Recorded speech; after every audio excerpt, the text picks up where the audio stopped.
몰약교회. 자, 오늘 주어진 성경절은 계시록 2장에 있는 말씀들이에요. 계시록 2장 8절 다 같이 한번 큰 소리로 읽을까요? 시작. 서마나 교회 사자에게 편지하기를, 처음이요 나중이요 죽었다가 살아나신 이가 가라사대. 누가 말씀하셨다고요? 죽었다가 살아나신 바로 주님께서 말씀을 하시는 거예요. 어느 교회에 대해서? 서마나 교회에 대해서. 서마나 교회는 핍박과 순교시대 교회로 AD 100년부터 콘스탄티누스가 종교 자유를 반포한 밀라노 칙령이라고 그러죠. 밀란 칙령. 밀라노 칙령이 내린 AD 313년의 기간으로 생각하고 있습니다. 이 몰약이라는 뜻을 가진 서마나 교회는 무슨 이름을 가지고 있다고요? 몰약이라는 뜻을 가진 서마나 교회는 이 에베소 교회에서 북쪽으로 약 35마일 떨어진 곳에 위치해 있습니다. 계시록 2장 9절, 내가 네 환난과 궁핍을 아노니 실상은 부유한 자니라. 자칭 유대인이라 하는 자들의 회방도 아노니 실상은 유대인이 아니요 무슨 회라? 사탄의 회라. 그래서 지난번에 에베소 교회에서도 가장 중요하게 문제가 되는 게 뭐였어요? 이단, 이설에 대해서 말씀을 드렸는데, 이 서마나 교회도 역시 그래요. 서마나 교회 감독인 폴리갑은 요한의 제자였어요. 그가 빌립보 교회에 보낸 편지가 남아있는데 그 편지에는 그 요한이 쓰신 편지하신 요한 1서의 인용문들이 있어요. 이 폴리갑은 황제 숭배 거절로 순교를 당하게 되었습니다. 그가 순교하기 바로 전에 로마 주교 아네시투스를 방문했을 때 일이에요. 이단적 교훈을 가르침으로 인해서 기원 후 144년 교회로부터 추방당한 말시온과 맞닥뜨린 적이 있었어요. 그때 이 말시온이 저를 알아보시겠습니까? 하고 이제 이 폴리갑에게 물었어요. 그러니까 폴리갑이 대답했어요. 알아보고 말고 사탄의 맏아들인 걸. 그 말시온을 가리켜서 폴리갑은 뭐라고 그랬어요? 사탄의 뭐라고 그랬어요? 맏아들이라고. 그래서 그 초대교회, 사도시대 교회로부터 시작해서 이설이 교회에 아주 어려움을 줬는데 그 이설을 주장하는 자들이 사탄의 아들들이라고, 특히 말시오는 맏아들이라고 이렇게 지칭을 했습니다. 2장 10절, 네가 장차 받을 고난을 두려워 말라. 볼지어다 마귀가 장차 너희 가운데서 몇 사람을 옥에 던져 시험을 받게 하리니 너희가 10일 동안 환난을 받으리라. 며칠 동안? 10일 동안. 10일 동안 환난은 박해가 가장 혹심했던 10년간을 말하는데, 디오클레아누스 황제가 그리스도인 관습을 금하는 칙령을 반포한 AD 303년으로부터 콘스탄티누스 황제가 그리스도교를 인정하고 종교 자유를 허용한 밀라노 칙령을 내린 AD 313년까지 정확하게 10년간을 말하는 것입니다. 대쟁에서 보면 초대교회 역사는 구주의 말씀이 성취된 것을 입증하였다. 세상과 음부의 권세는 전력을 다하여 그분을 따르는 사람들을 핍박함으로 그리스도를 대적하였다. 이교는 그리스도교를 박멸하고자 전력을 기울였다. 그리하여 박해의 불길이 타올랐다. 박해의 불길이 타올랐다.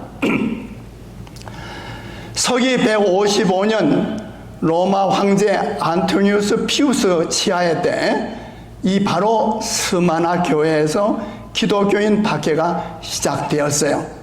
스마나 지역의 기독교인들을 박해하기 시작했습니다.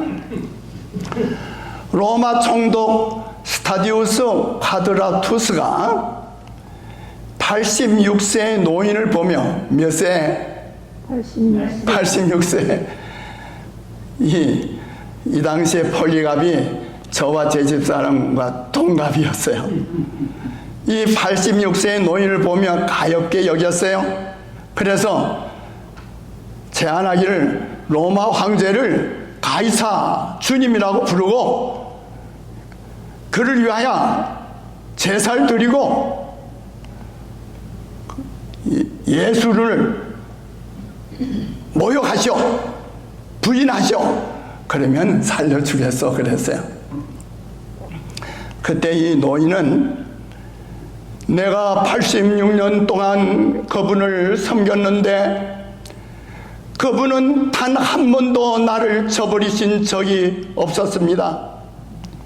그런데 내가 어떻게 나를 구원하신 나의 왕을 모독하겠습니까?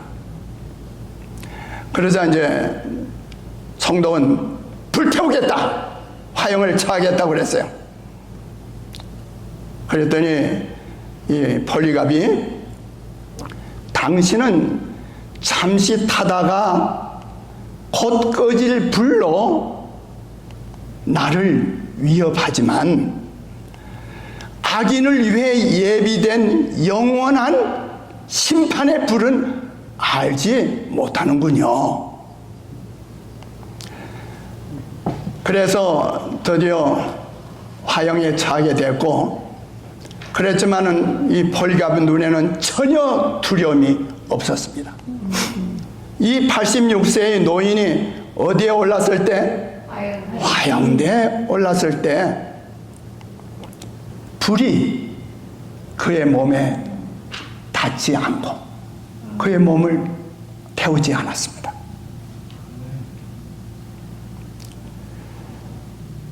바로 이 포리갑의 서성인 요한이 어디에 들어갔었죠? 끓는 기름가마에 들어가서도 아무 해를 받지 않았던 것처럼 말입니다. 그런데 어떤 살이 타는 냄새도 전혀 나지 않았어요. 도리어 귀한 향료 냄새가 경기장 가득 퍼져나갔어요. 무슨 뭐가 했다고요? 향기가 도리어 퍼져나갔어요. 우리 누구도 불 속에 들어갔었죠? 다니엘 세 동무, 사드락과 메삭과 아벤노고. 그래, 불에 들어갔다가 보니까 불 탔어요? 안 탔어요? 불에 탔어요? 안 탔어요? 안 타니까 끌어내라고 그랬어요. 다니엘 3장 27절에 보니까 방백과 수령과 도백과 왕의 모사들이 모여 이 사람들을 본즉 불이 능히 그 몸을 해하지 못하였고 머리털도 거슬리지 아니하였고 고이빛도 변하지 아니하였고 뭐가? 불탄 냄새도 없었더라. 포리갑이 그랬단 말이에요. 포리갑이 다니엘 세동무를 구원하신 그 다니엘 세동무와 같이 풀무불 속에 계시던 주님이 누구와 함께 계시는 거예요? 포리갑하고 함께 계시는 거예요. 그런데 제가 이제 그 포리갑의 기념 교회당을 가봤어요. 근데 거기에 이제 이 포리갑이 화형당하는 그 그림이 그려져 있었는데 거기에 또 누가 있어요? 칼을 든 자가 한 자가 있는 거예요. 대개 화형당한 우리 종교개혁자들이나 여러 사람들을 그 그림 그려진 걸 보면 화형으로 끝나는데 아니 화형시키면 됐지 왜 칼을 들고 있었는가 제가 의심을 했어요. 이상하게 생각했거든요. 그랬는데 알고 보니까 불을 태워도 뭐 하지 않으니? 타지 않으니까 총독이 화가 나가지고 칼로 죽이라! 그래서 한 병사가 칼을 들어서 포리갑을 드디어 찔러서 죽인 거예요. 하나님은 끓는 기름 가마 속에서도 불 속에서도 당신의 종들을 구원하셨어요. 현장에 있었던 사람들이 직접 기록한 편지들이 나타났는데 이 장면이 고스란히 남아 있었습니다. 계속하여 박해하기를 주장하는 이방인 통치자들에게 어떤 그리스도인은 다음같이 간언했어요. 당신들은 우리를 죽이고 고문하고 정죄할 수 있을 것이다. 그러나 공의롭지 못한 당신의 처사는 우리가 무죄하다는 증거이다. 당신들의 잔인성이 당신들을 이롭게 하지도 못할 것이다. 우리가 당신들에게 목배임을 받으면 받을수록 우리의 수요는 더욱 증가할 것이다. 그리스도인의 피는 뭐다? 씨다. 그리스도인의 피는 바로 씨다 라고 한 그리스도인은 외쳤습니다. 대전투에 폭력으로 그리스도 교회를 멸하려던 사단의 노력은 허지로 돌아갔다. 예수님의 제자들이 생명을 바친 대쟁투는 그 충실한 기수들이 자기의 담당 구역에서 싸우다 쓰러졌을 때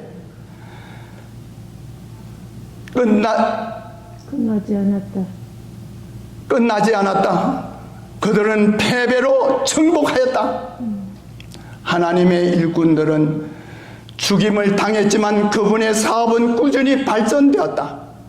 복음은 끊임없이 전파되었고 믿는 자의 수요는 더욱더 증가되었다.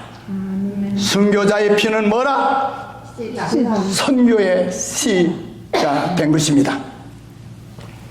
이 모략, 영어로 뮤리아라고 뜻을, 이 모략이라는 뜻을 가진 서마나 교회의 이름은 일종의 이 방향성 수지의 이름인 뮤론에서 유래되었어요. 이 모략은 고대 매우 비싸게 거래되던 방향성 수지로 맛은 쓰고 톡 쏘는 것이었습니다.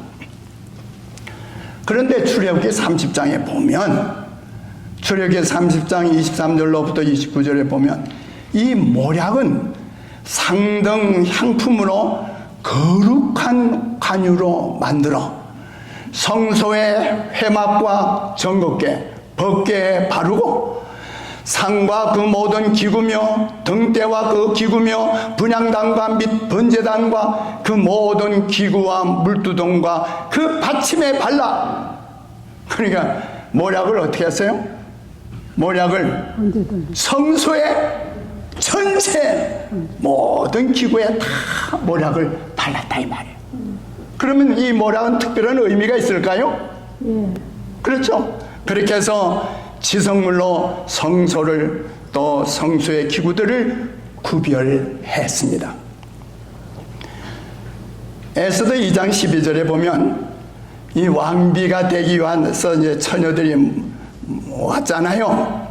근데 이 처녀들이 왕 앞에 나가기 전에 6달 동안 이 모략 기름을 몸에 바르고 몸을 정결케 했어요. 근데 아가서 1장 13절에 보면 나의 사랑하는 자는 내 품 가운데 모략 향낭이요. 향낭이 뭐예요? 주머니란 말이에요. 주머니. 모략 주머니라고.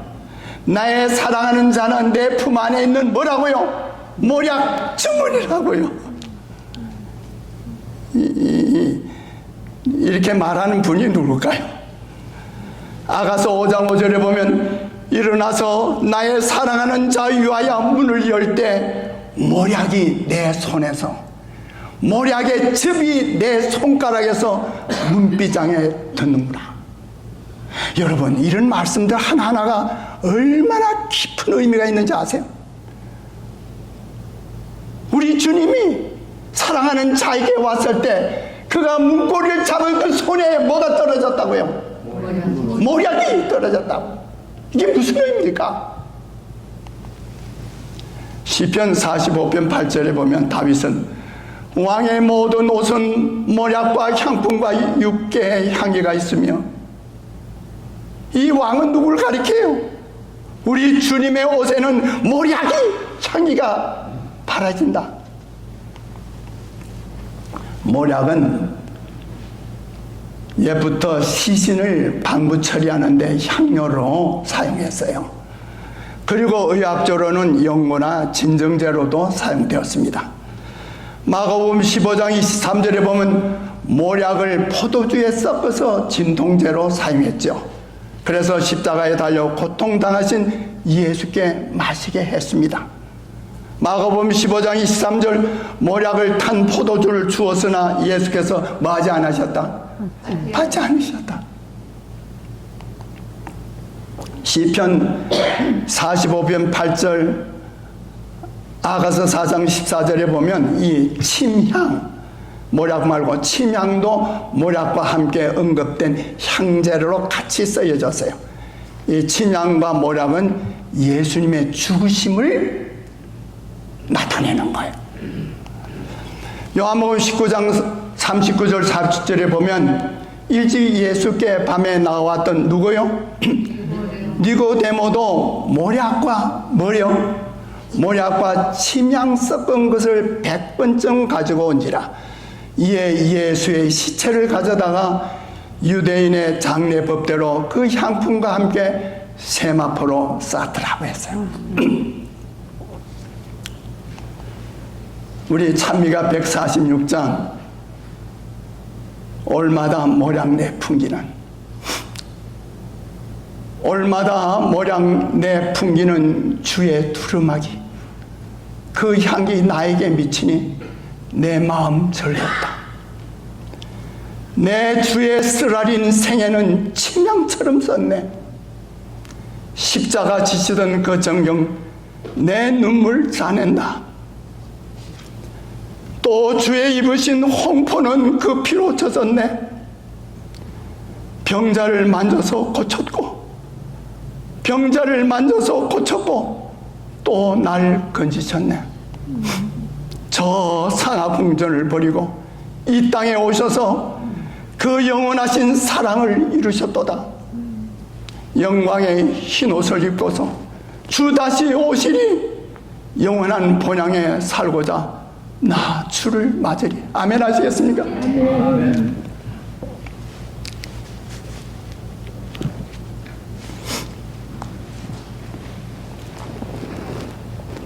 그래서 이 모략은 고난과 고통을 상징하는 향로예요.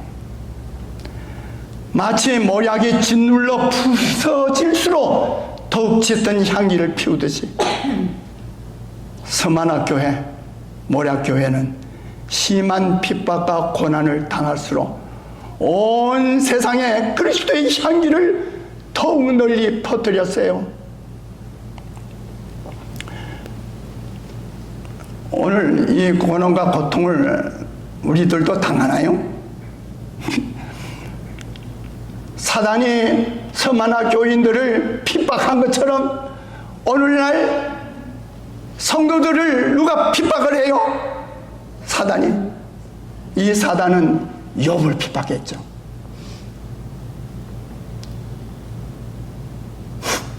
욥의 몸을 대었죠.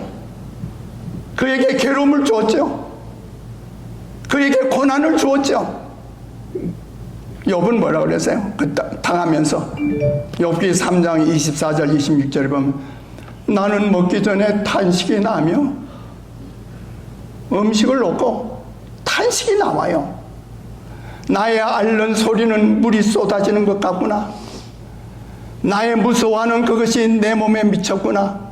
평강도 없고 안온도 없고 안식도 없고 나에게는 고난만 있다.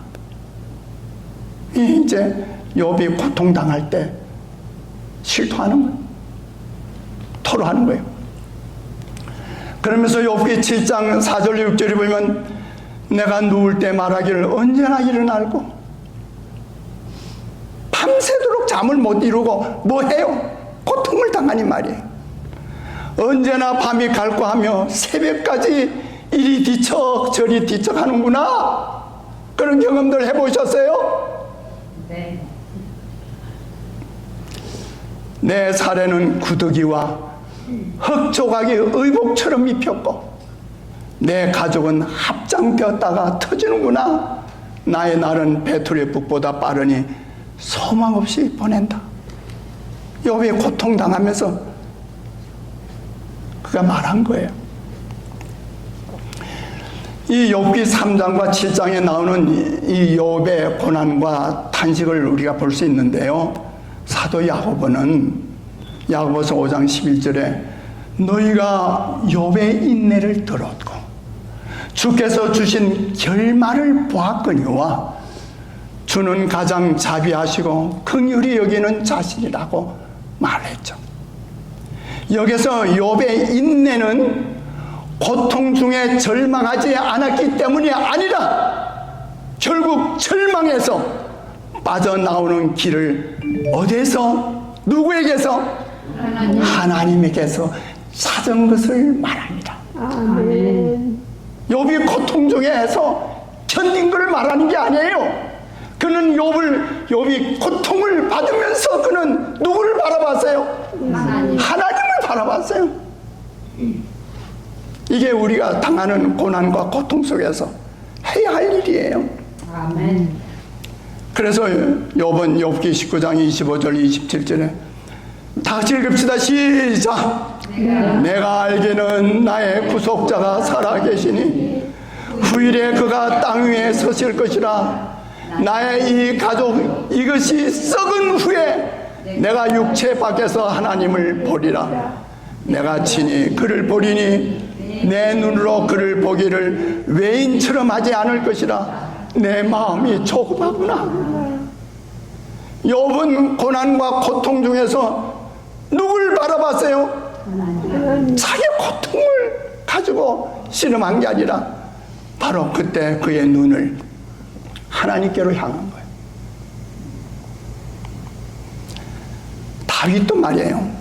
다윗도 고통을 많이 받았더라고요. 시편 31편 9절 10절에 보면 여호와여 내 고통을 인해 나를 긍휼히 여기소서. 내가 근심으로 눈과 혼과 몸이 쇠하였나이다. 내 생명은 슬픔으로 보내며 나의 해는 탄식으로 보내며 내 기력이 나의 죄악으로 약하며 나의 뼈가 쇠하였냐. 그의 몸이 온몸이 지금 고통 중에 쇠해지는 거예요.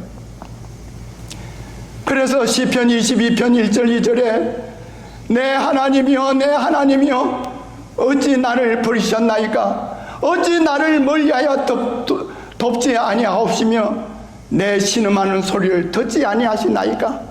내 하나님이여 내가 낮에도 부르짖고 밤에도 잠잠치 아니하오나 응답지 아니하십니다. 다윗이 고통 중에 절규하는 거예요. 절규. 하나님 왜 나를 버리십니까? 하나님 나를 버리십니까? 여러분이 우리가 고통당할 때 기도를 해야죠. 그래도 기도의 응답이 없는 것처럼 느껴지고 내 고통이 계속 이어질 때 내 마음이 이와 같은 부르짖음을 하게 되는 거예요. 그런데 실상은 이 부르짖음이 다윗의 부르짖음이 아니라 누구의 부르짖음이었다고요? 예수님. 만일 우리가 고통 가운데서도 굽히지 않는 완전한 모범을 보기를 원한다면 욥이나 다윗이 아니라 우리 주님을 바라보아야 합니다. 아멘. 욥은 고통 가운데서 자기 생일을 저주했죠. 내가 태어나지 않았으면 좋았을 뻔했다.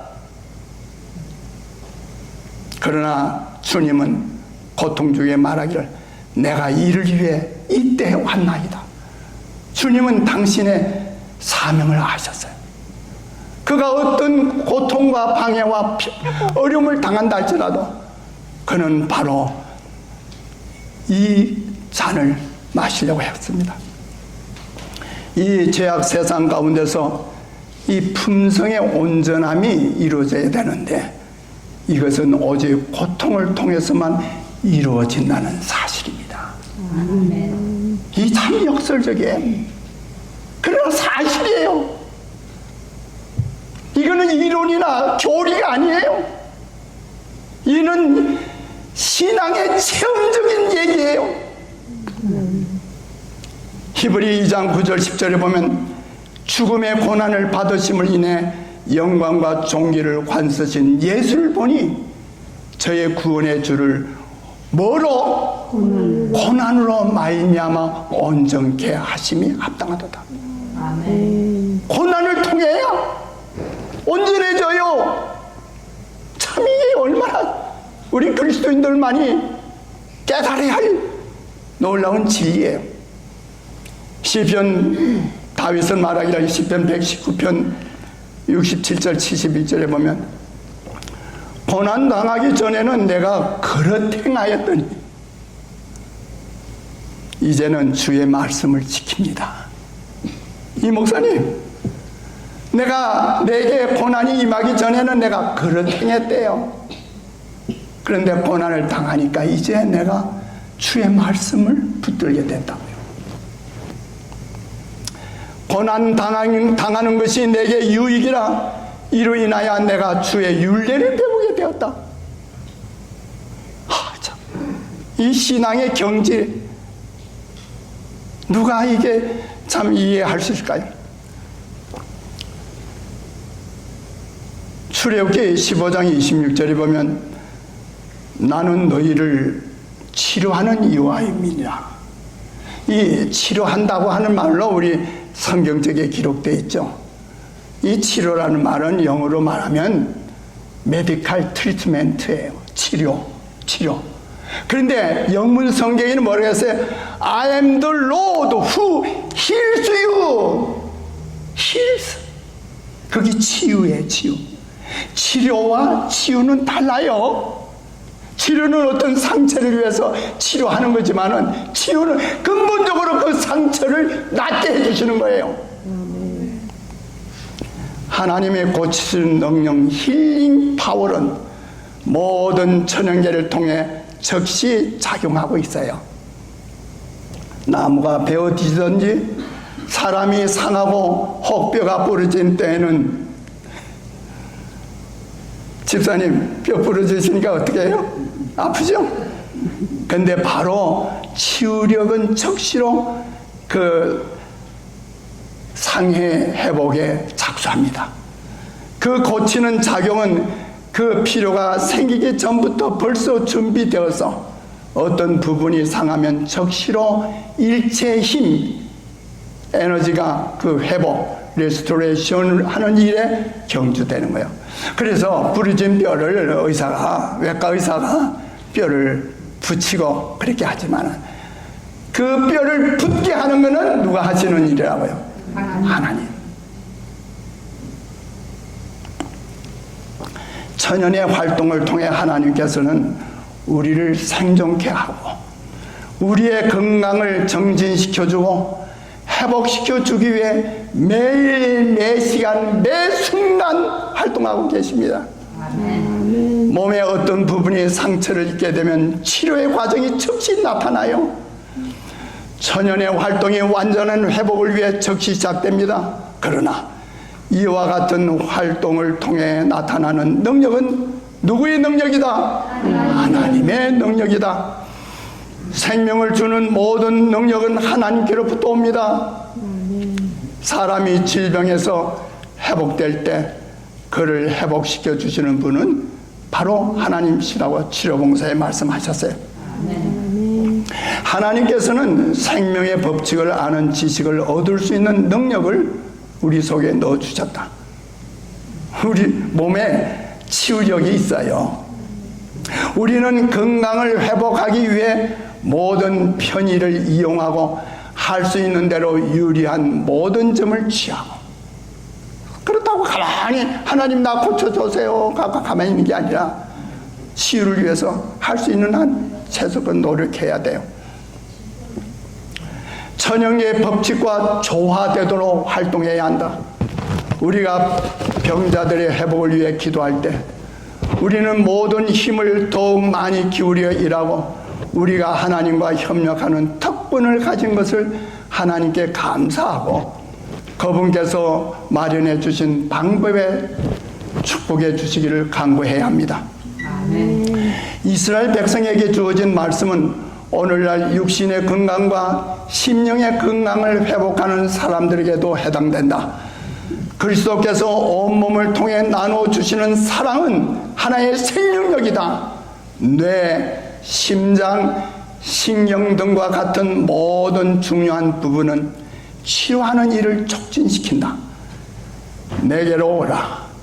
내가 너희를 쉬게 하리라고 하신 우리 주님의 말씀은 우리의 육체적, 정신적, 영적 질병을 치료하는 처방이다. 아멘. 수고하고 무거운 짐 진 자들아 다 내게로 오라. 내가 너희를 쉬게 하리라. 이것이 바로 우리의 육체, 정신, 우리의 영적인 치료의 치료제라고요. 시편 41편 2절 3절에 보면 여호와께서 저를 보호하사 살게 하시리니 주여 저를 그 원수의 뜻에 맡기지 마소서. 여호와께서 쇠약한 병상에서 저를 붙드시고 저의 병중 그 자리를 다 고쳐 펴신다. 고친다. 레스토어 다 고쳐 펴신다. 시편 103편 3절 4절 저가 내 모든 뭐를 사하시고 내 내 모든 죄악을 사하시며 내 모든 병을 고치시며 모든 병이에요. 어떤 병은 고치고 어떤 병은 안 고쳐진 게 아니에요. 모든 병을 고칠 수 있다고. 내 생명을 파멸해서 구속하시고 인자와 긍휼로 관을 씌우시도다. 질병과 고통과 죽음은 어떤 반대 세력의 작용이죠. 사단은 파괴자입니다. 사단은 파괴자예요. 하나님은 회복자이십니다. 아멘.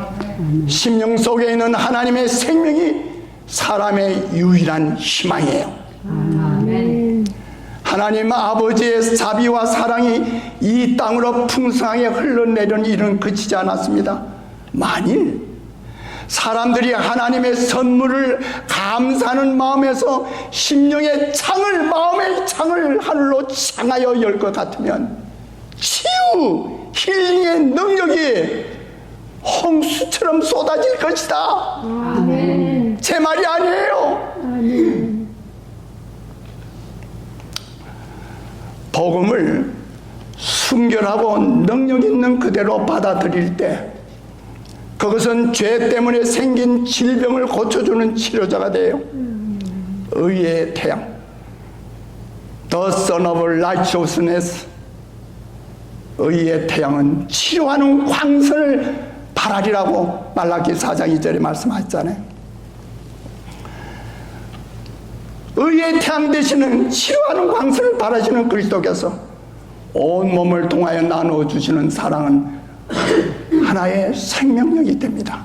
뇌, 심장, 신경 등과 같은 모든 중요한 부분은 치유하는 일을 촉진시킵니다.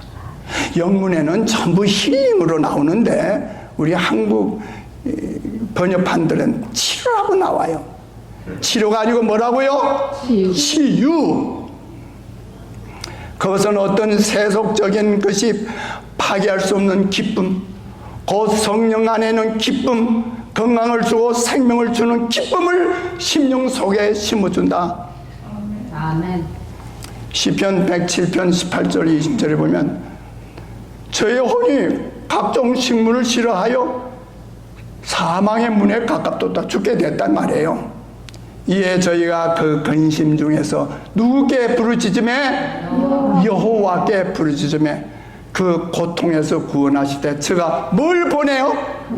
그 말씀을 보내어 저희를 고치사 위경에서 건지신도다. 우리가 병 났을 때 하나님 하시는 방법이 뭐예요?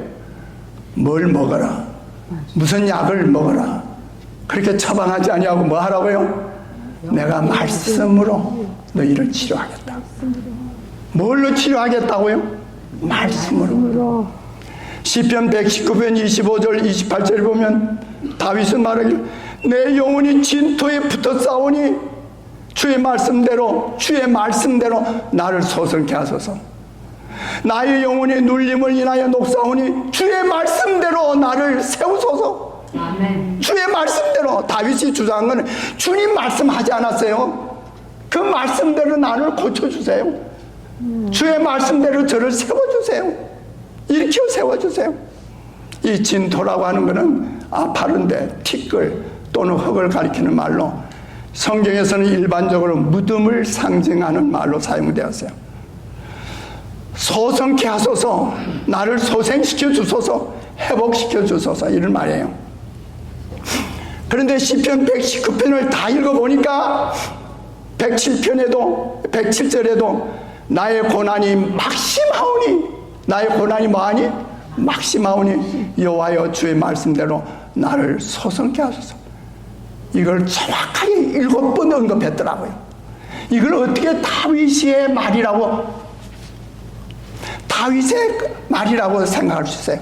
성령께서 다윗에 감동되어서 정확하게 하나님의 말씀대로 나를 소생시키신다는 말을, 소생을 몇 번? 7번. 완성과 완전의 의미를 갖고 있죠. 그래서 다윗은 164절에 보니까 주의 의로운 규례를 인하여 내가 하루 7번씩 주를 찬양하나이다. 감사와 찬양의 정신만큼 몸과 마음의 건강을 더욱 정지시키는 것은 없다. 우울하고 불만스러운 생각과 감정을 물리치는 것은 기도하는 것만큼이나 분명한 의무이다. 우리가 하늘을 향하고 있다면 어찌 슬픔에 잠긴 무리처럼 아버지의 집으로 가는 길 내내 탄식하고 불평할 수 있겠는가? 우리의 생각과 감정은 말로 표현할 때 강화되고 자라난다는 것이 자연의 법칙입니다. 말이 생각을 표현하지만 생각이 말을 따르는 것 또한 사실입니다. 우리가 믿음을 더 많이 표현하고 우리가 받고 있는 하나님의 크신 자비와 사랑의 축복을 더욱 기뻐한다면 믿음을 더하고 더 큰 기쁨을 갖게 될 것이다. 하나님의 선하심과 사랑을 깊이 감사함으로써 얻는 축복은 그 어떤 말로도 표현할 수 없고 유한하는 사람의 마음으로는 다 헤아릴 수 없다. 아멘. 오늘 제가 준비한 말씀에 제가 참 3분의 2 정도밖에 못했어요. 3분의 2를 아무래도 다음 시간을 미뤄야 될 것 같습니다. 그렇죠? 또 우리 2부에 영어권 예배가 있으니까 오늘 말씀 일단 마치고 다음 기회에 다시 제가 오늘 못다한 말씀 드리도록 하겠습니다. 하나님의 축복과 은혜가 함께 하시기를 바랍니다. 아멘.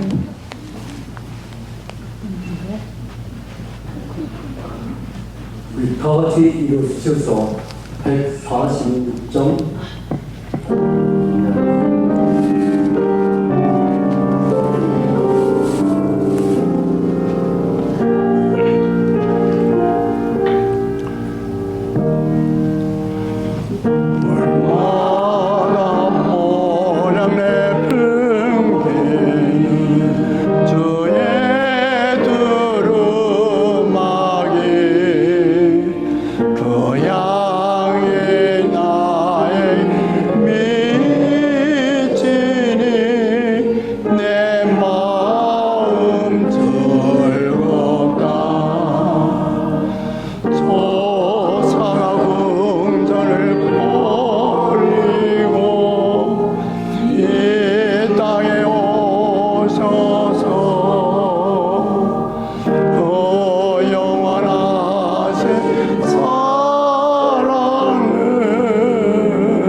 이제는 우리 아버지 하나님의 그 크신 사랑과 우리 주 그리스도의 구원하신 은혜와 성령의 감화 감동과 교통하심이 오늘 서만화 교인들의 그 고난과 핍박과 그 순교의 모든 상황을 보면서 우리도 십자가에 달려 우리의 죄를 대속해 주신 주님을 바라볼 수 있게 해주신 것 감사합니다. 이제는 우리 하나님의 그 크신 사랑이 우리 사랑하는 골동교회 성도들에게 길이 함께 해주셨기를, 특별히 병중에 연약한 성도들에게 함께 해주셨기를 우리 구주 예수님의 이름으로 감사 축원하옵나이다.